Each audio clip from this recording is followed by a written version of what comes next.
How will the history of our universe end? And most importantly, when will it be? Is all this not eternal? The universe is almost 14 billion years old, and it would seem that it can safely continue to exist forever. But actually, no. Everything comes to an end. Everything. Even stars and galaxies. Everything tends towards a state of minimal energy. And because of this, 3 possible apocalypses are waiting for us. To understand what will happen to us, we must first know what decides the fate of the universe.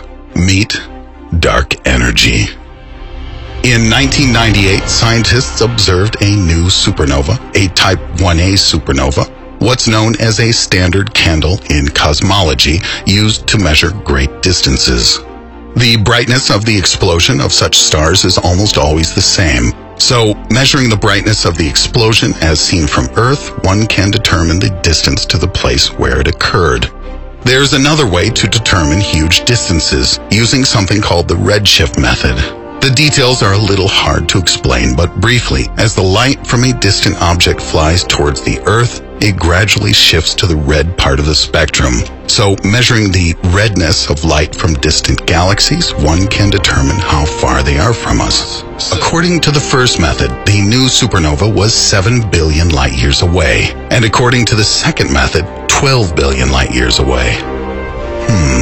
The only way to explain where the additional 5 billion years came from was to assume that our universe is expanding, and that expansion is constantly accelerating. This is a big deal. It is precisely dark energy that is theorized to be responsible for the expansion of the universe. In a way, it's almost like anti-gravity, inconsequential here on our Earth and even within our galaxy, but exceeding the power of gravity at the mega distances between clusters of galaxies. This means that unless a faster-than-light mode of travel is invented, we will never be able to visit most of the universe.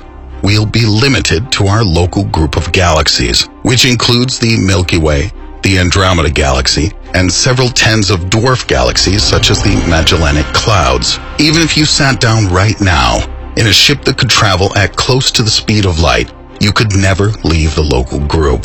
All the other galaxies and clusters will fly away from you faster than you can approach them. It's believed that dark energy is evenly distributed throughout all of the universe and most likely always had, has, and always will have a constant density. The density of dark energy can have 3 values: less than -1, greater than -1, and equal to -1. The first theory, the Big Rip. Let's analyze the first case. If the density of dark energy is less than -1, then the universe will end in something called the Big Rip. According to modern observations, the lowest possible value of the density of dark energy is -1.08. Everything in our universe will end, in this case, in a minimum of 80 billion years.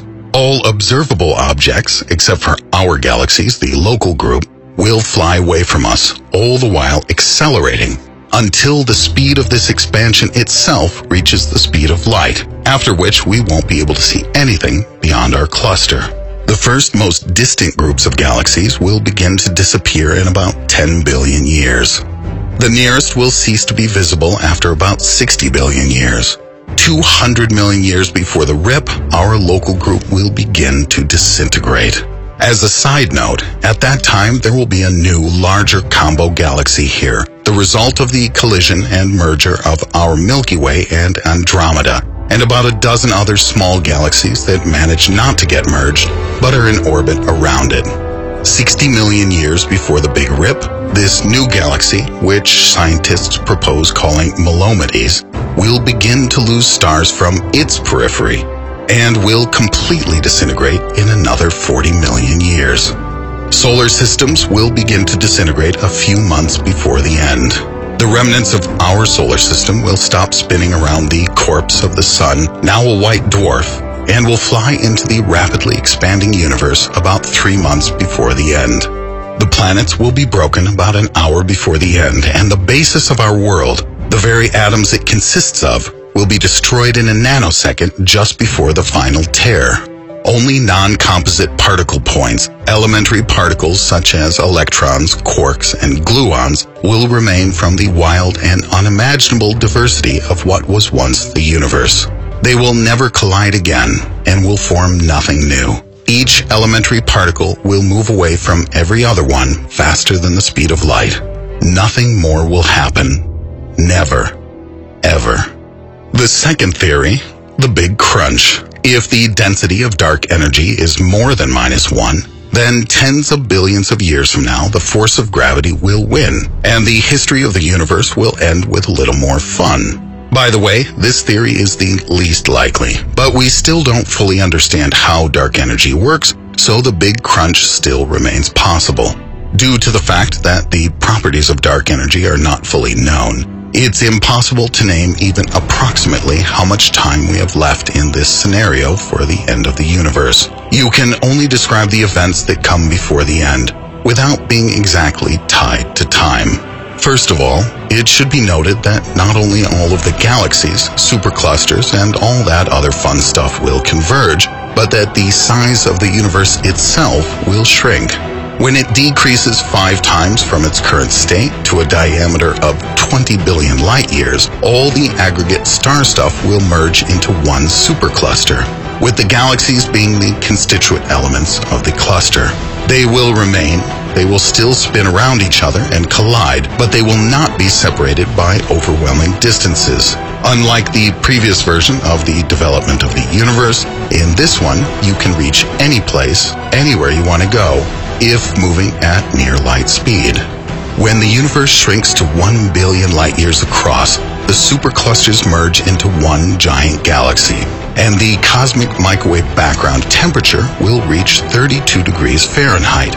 That's 0 degrees Celsius, and all the stony planets in the universe will be suitable for life if there's water on them. So, let the universe shrink rapidly, and the CMB temperature will create a comfortable warmth, and life can be born. But, alas, the background temperature will continue to warm up for millions and even billions of years. The temperature will grow higher.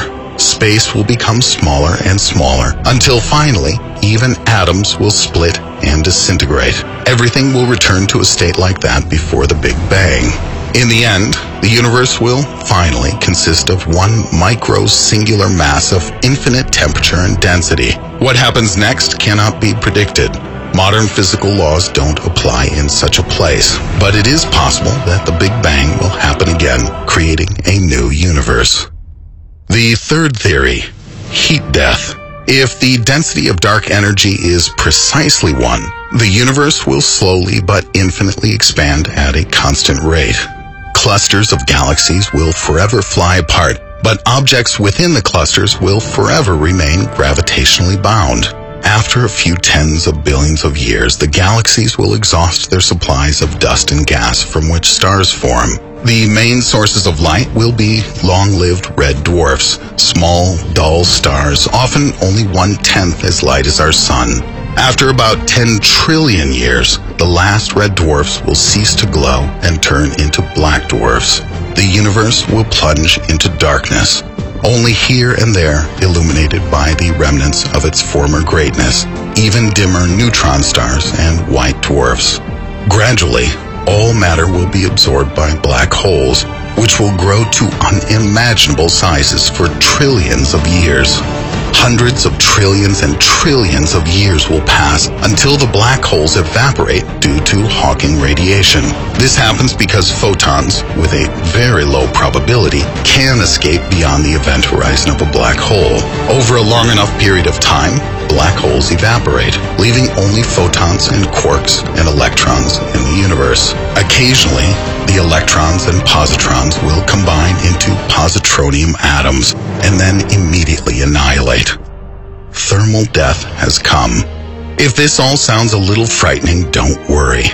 At present, we have an entire universe full of bright stars and, I hope, worlds fit for life. No matter what happens, billions or trillions of years from now, we should rejoice that we are lucky to live now, at this perfect time, when we can learn how our universe was born and how it will end.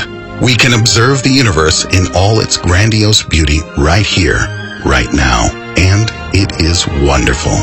If you have any ideas for future episodes, please leave them in the comments below. The author of the best idea will have their name presented in the video. What will be if we wrap you round and round with Scotch tape? Throw the whole package into a microwave oven. Roast it quite well. Feed that to a giant hungry whale. After that, drown you in the ocean. Then bury you alive, send you into space. Then let you drop back down to Earth, straight to the bottom of the Mariana Trench. After that, take you out and dry you under a nice warm lightning storm. Dress you up, comb you out, stick you on a plane, climb to a height of 30,000 feet, and toss you out once more, where you plummet back down to the unyielding surface. Of course, without a parachute. What will happen then? Let's ask Arnold. How are you feeling, buddy? You still on your feet? Well then, how about this? There's no time to explain. Just click on the link in the description and watch the first episode in this awesomely great new cartoon series, soon to explode across the entire damn internet. Come on, press the button. You can't resist subscribing to this channel.